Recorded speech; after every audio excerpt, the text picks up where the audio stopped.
Halo, assalamualaikum warahmatullahi wabarakatuh. Selamat berjumpa kembali dan salam kenal buat yang baru gabung di channel ini. Di video ini kita akan membahas beberapa materi, yaitu adalah form login, kemudian juga menu, ya, menu pada Java. Oke, baik, sebelum kita mulai, ada beberapa form yang harus kita siapkan. Yang pertama adalah form login, tampilannya seperti ini. Kemudian form utama, tampilannya seperti ini, ya. Kemudian ada form 1, tampilan seperti ini. Ada form 2. Nah, seperti apa sih kita akan buat program kali ini? Saya akan contohkan. Yang pertama kali kita running adalah form login. Nah, ini fungsinya adalah untuk memberikan otorisasi atau autentikasi siapa yang berhak menggunakan aplikasi ini. Kali ini perhatikan, untuk di form login kita ada beberapa aturan main. Yang pertama, user ID harus diisi, password harus diisi, dan kedua-duanya harus benar. Contoh, ketika user ID kita belum isi, kita klik login, maka dia akan muncul, maaf, user ID belum diisi. Oke, itu yang pertama. Misalkan kita isi, kita klik lagi, dia akan baca ulang apakah sudah diisi usernya. Oh, sudah, berarti langsung ke form, ya, maka formnya juga harus diisi. Tapi ketika kita mengisikannya tidak benar, maka dia akan muncul kesalahan atau pesan salah, user ID dan password salah. Tapi kalau dua-duanya benar, maka dia akan masuk ke menu utama. Kemudian perhatikan, di menu utama kita akan mencoba membuat menu yang isinya ada file dan open. Di menu file ada sub namanya selesai, di menu open ada memanggil beberapa form. Nah, ini hanya contoh, nanti bisa disesuaikan dengan kepentingan atau keperluan. Misalnya kita membuat aplikasi penjualan, berarti nanti di sini ada form data barang, form customer, form transaksi, dan seterusnya. Ini hanya contoh. Contoh, kalau saya buka form 1, maka dia akan memanggil form 1 yang ini. Ini tampilannya sederhana, ini hanya contoh. Dan kalau saya membuka form 2, maka juga tampilannya adalah form 2. Oke. Dan kalau saya klik selesai, maka akan muncul konfirmasi pertanyaan. Oke. Pesannya adalah yakin mau udahan, kemudian warning adalah title-nya. Ini adalah ikonnya dan tombolnya yes dan no. Kalau saya klik yes, maka otomatis akan selesai. Maka kurang lebih kita membutuhkan 4 form untuk di video kali ini. Baik, kita coba mulai dari form login. Di form login ada beberapa objek, ada label, ada text field, ada text password field, password fields, dan ada button. Ya, tapi semua ini saya kumpulkan di dalam satu objek namanya panel. Oleh karena itu, seperti materi-materi sebelumnya, panel itu ada di swing containers. Maksudnya adalah objek yang bisa ditumpangi objek lain. Gitu aja cara nyarinya. Oke. Jadi setelah kita buat form frame Java login namanya, ingat, form login Java. Kemudian kita tambahkan satu objek panel. Kemudian kita atur posisinya, kita atur boleh seperti ini misalnya. Lihat, perhatikan, panelnya tidak menyentuh atau masih ada sisi yang lebih dari formnya. Kita lihat, supaya apa? Supaya memudahkan nanti di dalam pengaturan yang lainnya. Ingat, kita bisa perhatikan ada di bagian properties, ya. Setelah itu kita tambahkan 2 label. Nah, karena ini label adanya di controls di sini. Label kita panggil, dan biasanya label ini tidak memiliki atau tidak mesti dirubah namanya, hanya merubah teksnya saja, yaitu klik kanan edit text, ganti edit text, ganti. Nah, supaya ukuran hurufnya besar, maka boleh kita klik dengan menekan tombol shift, kemudian klik lagi label yang lainnya. Setelah itu kita masuk ke bagian jendela properties, kemudian kita atur di bagian font. Nih, diklik. Nah, sama seperti di aplikasi yang lain ya, tentukan nama hurufnya, kemudian font stylenya, biasa atau tebal atau miring, kemudian size-nya. Kalau sudah, klik OK. Begitu juga untuk yang ini. Nah, berbeda antara yang atas dengan yang bawah. Yang atas saya menggunakan text field yang ini ya, maka perhatikan di sini text field.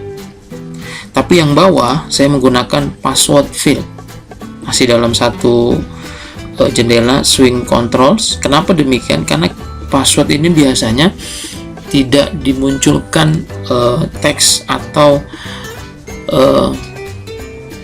dengan jelas hurufnya, hanya titik-titik atau bintang biasanya, maka kita gunakan text field.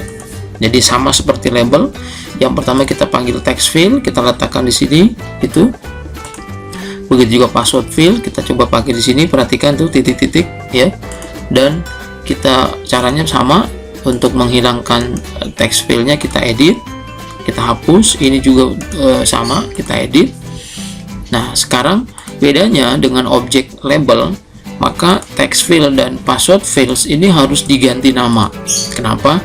Fungsinya adalah untuk memudahkan dalam pengetikan program. Caranya gimana?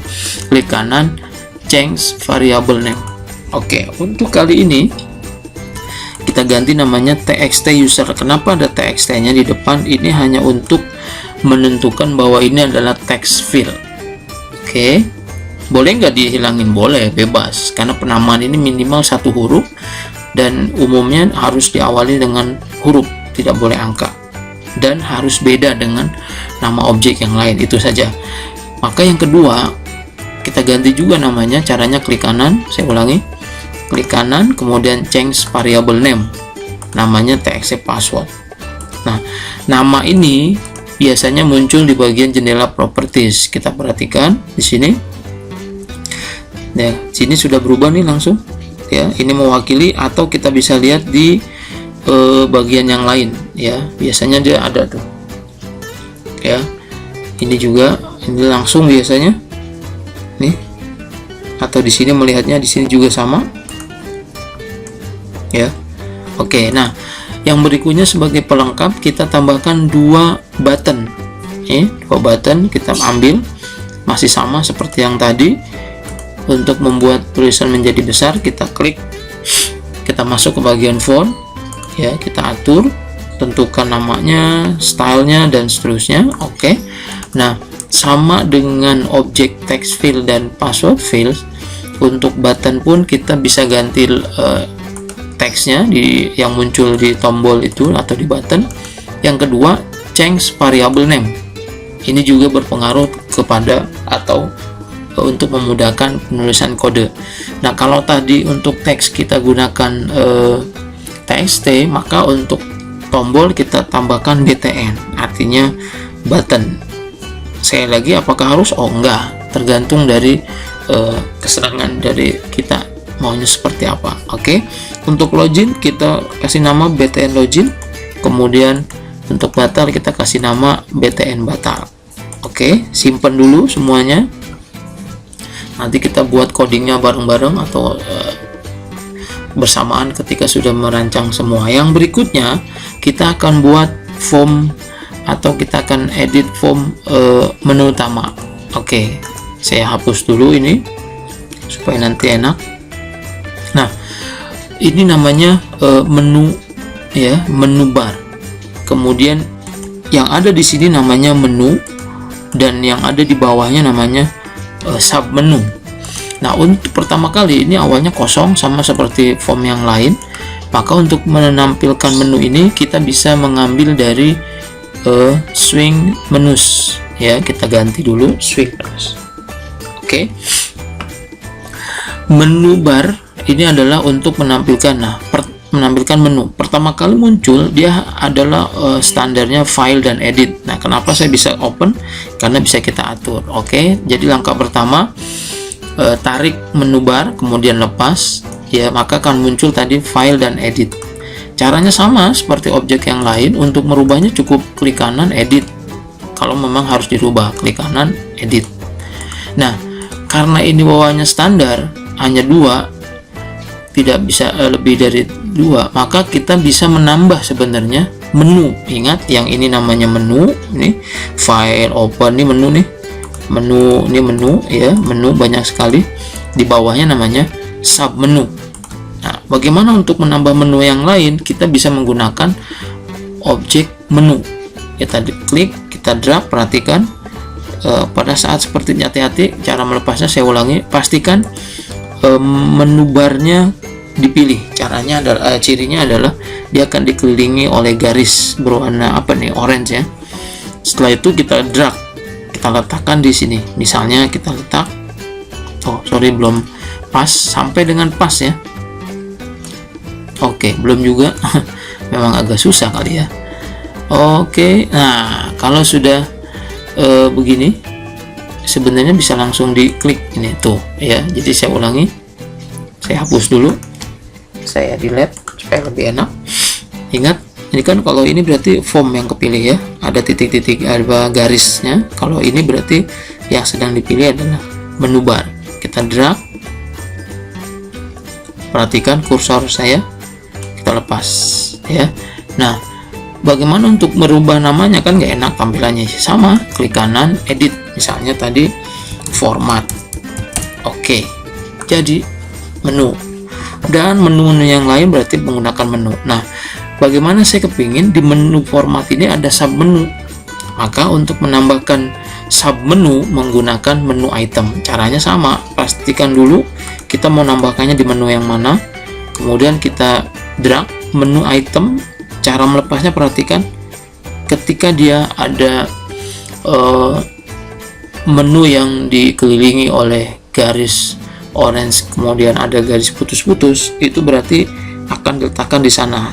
Ketika sudah seperti ini kita lepas, maka dia akan otomatis berada di menu yang kita tambahkan. Bagaimana menambahkan sub menu yang lain? Sama, misalkan kita mau di bawah, oke, dan seterusnya. Begitu juga teksnya ya, misalnya format 2 misalnya. Ini contoh saja ya. Oke, kita klik lagi. Nah, sebenarnya di sini sudah ada Bapak Ibu. Ini nggak hilang nih, tuh lihat, tuh di 45 nggak hilang, cuma nggak nempel. Nah, kita bisa ngebuang itu semua nanti. Oke, caranya sama, pastikan di sini klik kanan, edit, misalnya format 1. Oke, sudah. Oke, nah sekarang simpan ya. Nah, ini hanya merubah teksnya saja. Maka sama seperti objek yang lain, supaya memudahkan di dalam penulisan kode, kita harus ubah nama dari menunya. Caranya diklik sampai dia ada titik-titik garis kotak, kemudian klik kanan, change variable name.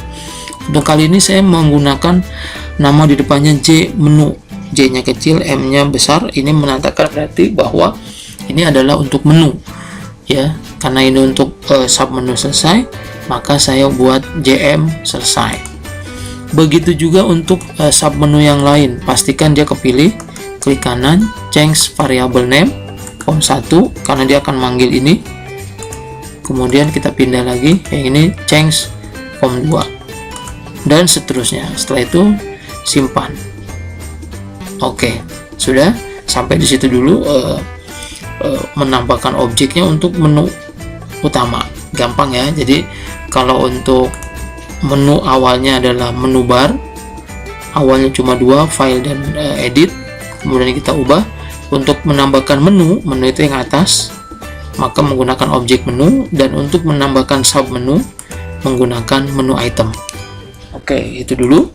Jangan lupa diganti teksnya, kemudian diganti namanya ya, change variable name. Oke, ini untuk form utama. Kemudian kita buat lagi form berikutnya adalah form 1. Nah, kalau di nanti aplikasinya sudah lengkap, ini adalah misalnya tadi saya katakan, kalau kita ingin membuat form aplikasi penjualan misalnya, bisa jadi ini adalah misalnya form data barang, kemudian form customer dan seterusnya. Nah, karena ini hanya contoh, kita fokus di login dan menu utama, dan nanti akan kita memanggil di form utama, maka kita tambahkan di form 1 ini satu label hanya untuk membedakan. Ya, seperti biasa label ada di controls, kemudian satu tombol atau button, ya sama seperti yang lain. Kita ganti teksnya, kemudian kita ganti namanya BTN tutup. Oke, disimpan. Begitu juga untuk form 2, hanya untuk membedakan saja, ya. Oke, saya rasa cukup ya. Jadi saya ulangi, di form login ada 3 objek, 4 label, text field, password fields, dan button. 5 sama panel supaya lebih menarik, ya. Kemudian di menu utama ada menu bar yang kita tambahkan, kemudian ada menunya sendiri, dan menu item. Dan jangan lupa diganti teksnya dan namanya. Begitu juga di form 1 dan di form 2, ya. Nah, oke, kita coba lagi. Oke, nah sekarang bagaimana untuk membuat kodenya? Maka kita mulai dari menu form login. Nah, logikanya seperti yang tadi di awal, user itu harus, atau pengguna itu harus memasukkan user ID dan password. Kalau ini belum diisi, muncul pesan. Kalau salah, muncul pesan. Kalau benar, dia langsung manggil form utama. Nah, kapan itu berlaku? Itu berlakunya kalau setelah diketik kemudian klik menu, klik tombol login, berarti kejadiannya ada di tombol login. Begitu logikanya. Maka sekarang kita klik kanan, kemudian event, action, dan action performs. Oke, ini perintahnya sebenarnya. Yang pertama kita cek jika usernya admin dan passwordnya adalah admin. Kenapa ini menggunakan string value? Karena password tadi titik-titik, ya dianggapnya bukan string, maka kita menggunakan string .value of, ya ini merubah langsung, ya.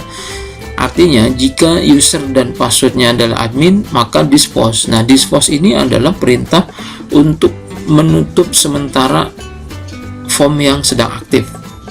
Ya, saya ulangi, menutup atau menyembunyikan form yang sedang aktif. Berarti kalau tadi tuh usernya admin dan passwordnya admin kan benar, maka kita sembunyikan form loginnya, kemudian kita munculkan form utama. Karena form utama di luar dari form login, maka kita panggil atau buat objek baru di form login dengan cara memanggil menu utama, objeknya, nama objeknya form, new menu utama. Berarti nama objek barunya adalah form. Setelah itu kita atur bahwa menu utama diwakili oleh form, set visible true. Artinya form login kita sembunyikan, kemudian kita tampilkan form menu. Oke, itu kalau benar. Lah, bagaimana kalau si user belum ngisi apa-apa? Oh, ternyata ini kita belum ngisi apa-apa, berarti kan salah nilainya. Maka kita cek yang berikutnya, apakah usernya kosong? Kalau iya, munculkan menggunakan J option pen, show message dialog. Hanya pesan saja, maaf user ID belum diisi. Ketika muncul pesan kemudian kita klik OK, langsung atur text user titik request focus. Ya, sama seperti di bahasa pemrograman yang lain, ada pengaturan kursor. Ya, pengaturan kursor. Kalau di PB set focus. Nah, kalau di NetBeans request focus. Oh, ternyata enggak juga, ini udah diisi. Oh, berarti salah. Apakah passwordnya belum diisi? Kalau iya, dia muncul pesan password belum diisi. Kalau ternyata yang ini salah passwordnya, yang ini juga ternyata udah diisi, ini udah diisi, bisa jadi udah diisi tapi salah user ID ataupun passwordnya. Maka yang terakhir, maaf user ID atau password salah. Nah, sebetulnya ini masih kurang detail. Nah, mestinya ketika form login muncul, si user di pertama kali disuguhkan hanya boleh mengisi user ID. Selama user ID-nya nggak sesuai atau tidak benar, maka dia tidak diperbolehkan melanjutkan mengisi password. Itu yang lebih secure, itu yang lebih aman, ya. Dan kenapa kita tentukan di sini passwordnya? karena kita masih statis, belum menggunakan database. Ini hanya logika saja, logika pembacaan di form login ya. Kemudian yang benar juga adalah sama seperti di mesin ATM, ketika pemilik ATM-nya salah melakukan PIN selama dalam satu hari yang sama, maka PIN-nya atau rekeningnya diblokir.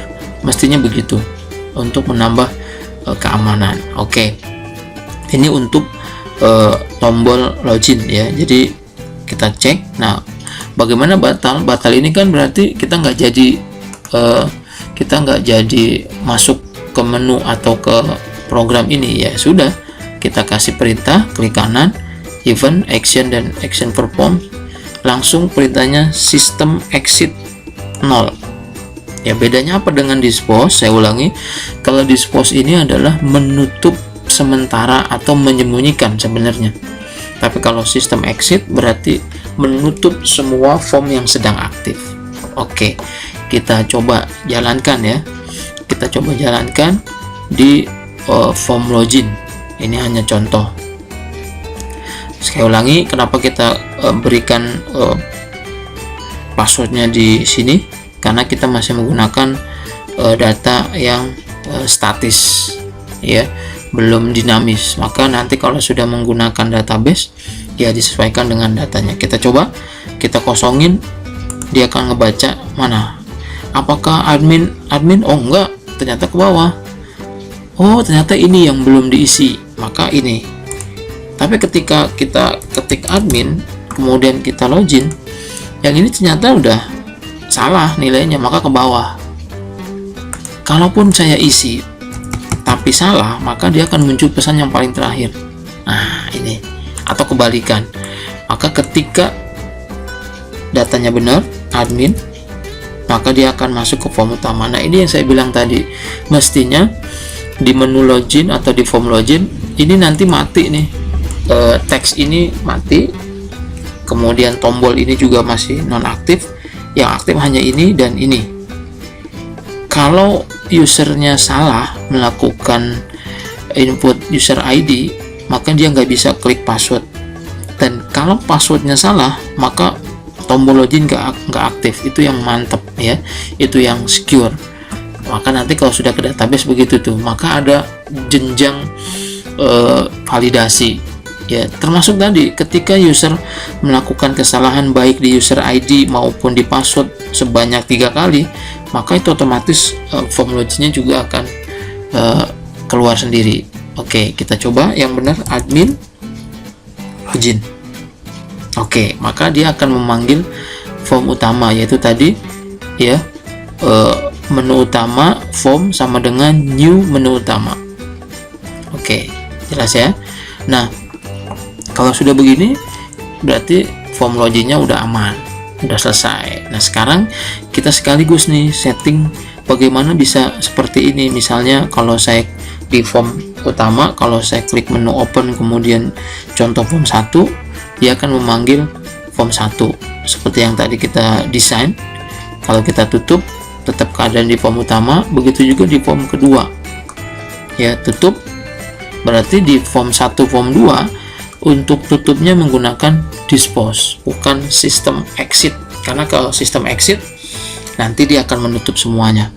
Nah beda dengan open, maka file isinya kita cukup selesai. Ketika kita klik selesai, dia akan muncul jendela konfirmasi. Pesannya ada yakin mau udahan, kemudian ada icon question marknya, kemudian ada tombol yes no. Nah ini akan kita setting. Kalau no berarti kita masih ada di sini, tapi kalau yes maka dia akan nutup. Oke, selesai ya untuk yang login. Jadi simple yang login, cuma ini ada login, yang ini adalah untuk batal. Oke, saya rasa cukup untuk login. Nah sekarang kita masuk ke form menu utama. Karena tadi sudah kita tambahkan menu dan sub menu, sekarang kita setting. Yang pertama adalah untuk form 1 ya, form 1 klik kanan, events, action forms. Nah kita menggunakan function try catch ya, try catch. Ini nanti tolong dicari.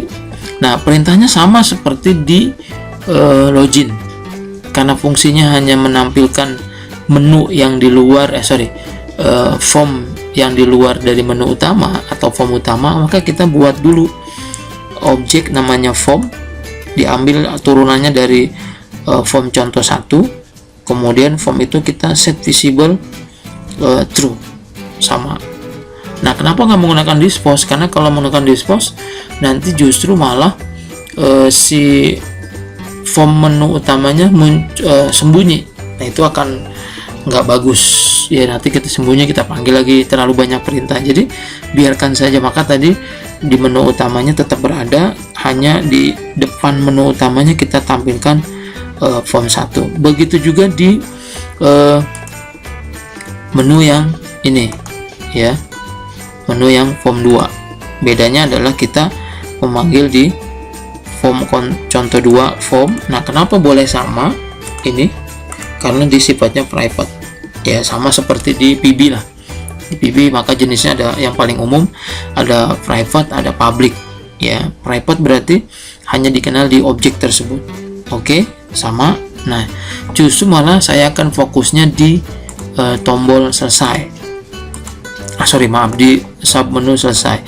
Ini sudah di pertemuan sebelumnya kita sudah bahas mengenai J option pen, yaitu adalah untuk menampilkan pesan ya, pesan dialog. Nah, karena kita mau buatnya adalah konfirmasi, maka kita menggunakan show confirm dialog. Nah, kita langsung menggunakan fungsi if. Fungsinya adalah untuk membaca yang ditekan oleh user itu yes atau no. Maka perintahnya if J option pen show confirm dialog, yakin mau udahan ini adalah menu pesannya, warning ini adalah titlenya, kemudian standarnya karena dia confirm tadi kita nggak perlu atur iconnya, justru kita tampilkan tombol yang akan muncul ya. Karena kita cuma ngasih dua pilihan yes no, maka J option pen dot yes no option. Maksudnya adalah jika pada tombol confirm dialognya yang dipilihnya adalah yes, maka sistem exit, yaitu menutup semua. Kenapa nggak dispose? Kalau dispose ya sembunyi ya, karena ini mau selesai, maka kita gunakan sistem exit ya. Selesai ya, simple kan di bagian form utama, sehingga kalau kita jalankan seperti yang tadi. Nah, bagaimana ketika tadi form 1 dipanggil? Maka sekarang kita lihat di form 1, saya ulangi, ini bisa jadi nanti form 1, form 2 itu diganti dengan langsung form yang akan kita gunakan di aplikasinya, misalnya form barang, form customer, form penjualan, form pembelian, form penggajian, dan seterusnya ya. Ini hanya contoh karena kita fokusnya di form login dan menu utama atau menu ya. Nah, maka di form contoh 1 ada objek tutup ini, fungsinya kan hanya menutup form ini, maka perintahnya adalah bukan lagi sistem exit tapi cukup dispose, yaitu hanya menutup dirinya sendiri, dan itu sifatnya sementara. Karena kalau kita menggunakan sistem exit, bukan hanya form 1 yang ketutup tapi juga menu utama ya. Sama seperti di form 1, form 2 pun perintahnya sama. Ini hanya menutup dirinya sendiri ya, menutup dirinya sendiri ya, menggunakan dispose. Oke, selesai. Jadi ada menu form login, perintahnya ini tolong disimak ya, bisa nanti di video ini bisa di pause. Kemudian di menu utama hanya segini, sedikit sekali.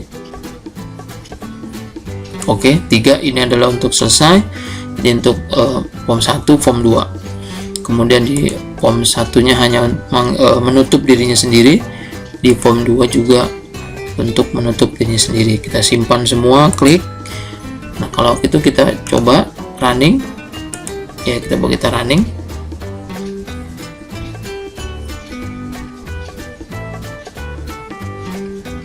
Oke, kita coba ya. jadi yang kosong dia akan muncul. Kemudian kita admin, kalian perhatikan password belum diisi, ya memang belum ya, terus kita asal, nah password salah. Nanti yang benar nggak begini, harusnya kalau emang ini udah benar kan tadi gitu ya, kalau ininya udah benar jadi munculnya udah pasti yang ini yang salah, maka munculnya maaf password salah gitu, jadi nggak bikin bingung pengguna. Oke, nanti kedepannya begitu. Oke, login di form, kemudian kalau kita panggil form 1, ini form 1, kita panggil form yang lain, ini form yang lainnya. Nah, kalau kita klik selesai, maka akan muncul ini. Jadi kalau saya no, maka dia tetap ke sini, karena tadi if sama dengan G option pen titik yes option. Nah, itu mengenai form login dan menu utama. Nah, berikutnya adalah bagaimana supaya tampilan formnya ada di tengah ya, kemudian tampilan formnya juga berbeda. Apa yang beda? Ya benar, kita menyembunyikan atau menghilangkan tombol close, maximize, minimize ya. Perhatikan, ini pun sama sebenarnya, form 1 pun ada, cuma saya sembunyikan dan posisinya di tengah. Bagaimana perintahnya? Kita coba yes ya. Nah, saya akan berikan contoh untuk form login. Oke, kita masuk ke bagian desain. Oke, maka tadi saya arahkan untuk panelnya ya, panel belum nggak panel ya, jangan sampai menyentuh pinggir-pinggir dari form, supaya untuk memudahkan mendesain form. Maka saya contohkan di form login, diklik bagian kosong di luar dari panel maksud saya, dan pastikan di propertiesnya adalah JFrame. Maka yang pertama kita masuk ke properties, yaitu adalah untuk menghilangkan tombol close, maximize, minimize, yaitu adalah undercorrected ya kan. Undercorrectednya kita checklist ya, kita tadi kan awalnya gini ya, maka kita checklist undercorrected, berarti ini menyembunyikan atau menghilangkan tombol close, maximize, minimize. Yang kedua, bagaimana supaya form ini muncul di tengah, maka kita masuk di tab kode. Nah, di tab kode kita checklist generate center. Oke, ini tadi awalnya belum ya, kita klik checklist, berarti dia akan di tengah, jadi dua ya. Kalau untuk menghilangkan ada di bagian tab properties, namanya undercorrected. Kalau untuk supaya ada di tengah, masuk ke kode generate center. Maka kalau kita running, tampilannya kurang lebih seperti ini. Oke, kita tunggu sebentar. Ingat tadi tombol close dan maximize serta minimize ada di bagian properties. Kemudian supaya formnya ada di bagian jendela, di tengah layar, maka kita aturnya di kode, yaitu adalah generate center. Nah, kayak gini. Nah, ini salah satunya kegunaannya adalah supaya user nggak bisa menggeser-geser ya, karena kalau masih ada tombol di sini nih, masih bisa digeser. Oke, ini hanya informasi saja, masih tambahan. Jadi kalau mau dimunculkan juga nggak apa-apa. Oke, jadi kalau kita admin, kita klik, dia pasti akan nolak ya. Kalau salah juga dia akan nolak. Tapi kalau benar, admin. Nah, ini taunya dari mana? Tadi ya, kode tadi. Dan kenapa harus ditentukan di coding? Karena kita masih statis. Oke, ini kalau benar begini. Nah, sebenarnya si form pun tadi ada kotaknya, tapi kalau begini terkesan emang benar-benar seperti berada di depan atau di menu utama ya, jadi menarik. Oke, mungkin ini saja di video tutorial kali ini mengenai form login dan menu ya. Jangan lupa di subscribe, kemudian di like dan di share demi berlangsungnya keberadaan channel ini ya. Sampai ketemu lagi di video berikutnya. Terima kasih sudah menyaksikan dan mensupport channel ini. Assalamualaikum warahmatullahi wabarakatuh.